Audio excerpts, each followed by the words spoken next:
جو انسان social media پر اپنے رشتہ داروں کو برا بلا کہہ رہا ہے، سب مطلبی ہے، کوئی اپنا نہیں، سب نے دھوکہ دیا۔ ہم نے سوشل میڈیا کو اپنی ڈائری بنا دیا ہے۔ جو بات اللہ سے کرنی تھی وہ ہم نے سب کے سامنے کر دی۔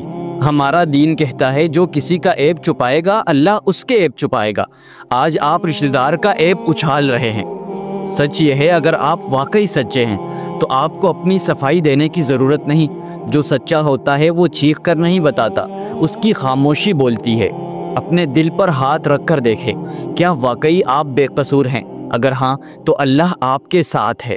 آپ کو کسی کو برا بلا کہنے کی ضرورت نہیں، اور اگر غلطی آپ کی ہے تو مان لیجئے، معاف کیجئے، رشتہ بچا لیجئے، عزت بچا لیجئے۔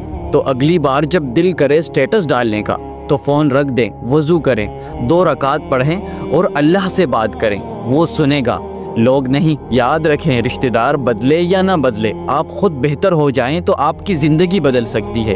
دوسروں کو برا کہنے سے عزت نہیں ملتی، عزت ملتی ہے جب آپ خاموش ہو کر خود کو بہتر بناتے ہیں۔